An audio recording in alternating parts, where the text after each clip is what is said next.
We're here for America. We stand for America. You represent America. Congressman, I don't need any lessons from you about who I represent.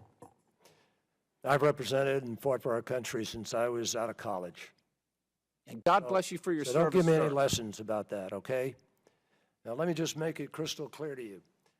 This is America's interest, because America is the principal guarantor of security in the region, and particularly with respect to some of our closest friends.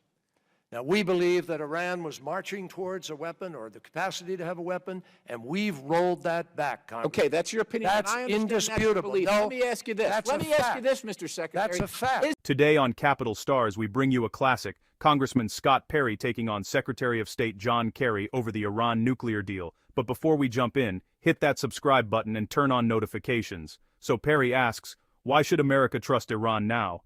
Why believe the same kind of promises when we've already seen how this movie ends? He's not just questioning the deal, he's questioning the entire pattern of U.S. diplomacy. Mr. Scott Perry of Pennsylvania. Thank you, Mr. Chairman. Thank you, gentlemen. We certainly appreciate your indulgence. We know it's been a long time. In the context of these statements is how I'd like to ask my questions. From 1994, so not too long ago, right? We're talking about 15-year context of this deal for the most strict portions of it. So from 1994, the entire world will be safer as we slow the spread of nuclear weapons is one statement, and also the United States and international inspectors will carefully monitor North Korea to make sure it keeps its commitments. And we all know that's, of course, quotes from President Clinton that none of that happened. I mean, North Korea is what it is, and we are where we are. In that context, Secretary Kerry, reading your quote recently with a reporter from Al Arabiya, I don't know how to interpret at this point in time, except to take it at face value, in relation to chance of death to America, death to Israel. We're going to continue our policy. And then it's very troubling. It's very disturbing, it's very troubling, and we'll have to wait and see. What will we have to wait and see, Secretary Kerry? And before you answer, 1979, 52 U.S. hostages, 444 days. 1983, the U.S. Marine Barracks, 241 Americans killed. 1992, the Israeli embassy in Argentina bombed. 2011, the attempted assassination of the Saudi ambassador in D.C., the killings and maimings of hundreds in Iraq and Afghanistan, not to mention support of the Assad, Hezbollah, Hamas, and activities in Iraq, Syria, and Yemen. What will we have to wait and see? What was your...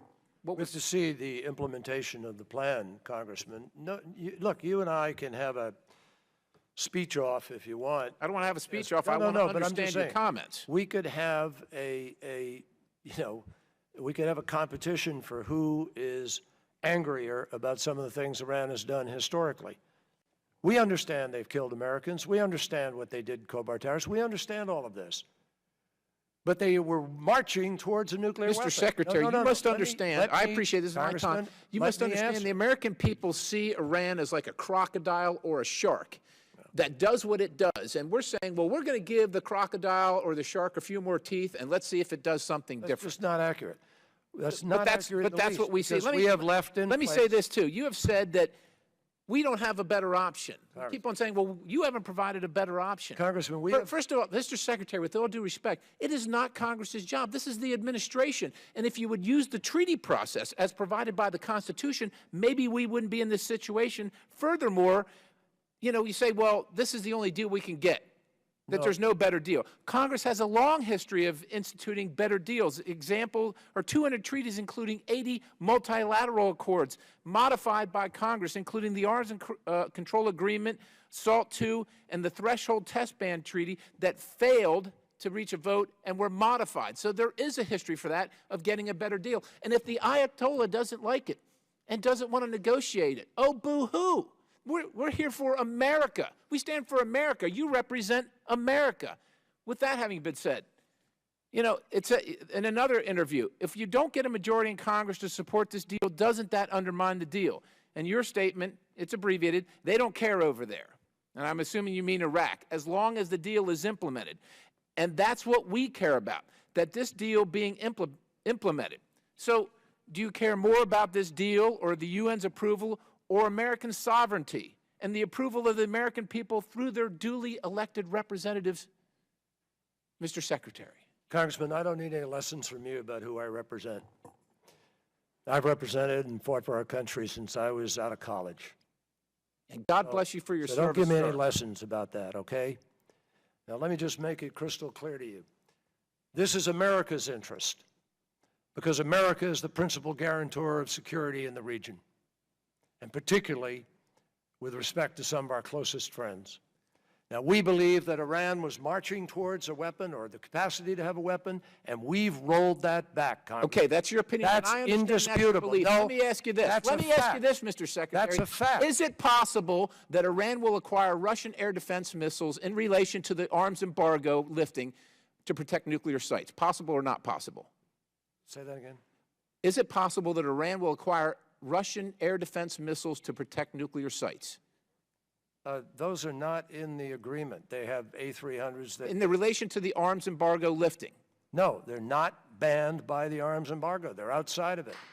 We're going to Mr. Brandon Boyle of Pennsylvania. And He warns that Iran could still buy Russian air defense systems, the kind that could protect their nuclear sites from any future attack. Kerry admits those systems aren't covered under the embargo. That's all Perry needs. He leans in, implying what every skeptic's been thinking. This deal leaves too many doors open and too many risks on the table. The exchange closes, but the air is still electric. This wasn't just a hearing. It was a wake-up call. Perry's challenge to Kerry showed the growing frustration in Congress over how America handles its enemies. Whether you agree with Perry or not, one thing's clear. He spoke for millions who are tired of trusting regimes that chant death to America and expect different results. Thanks for watching, and if you love political breakdowns that cut through the noise, make sure to subscribe and hit that notification bell. Thanks for watching.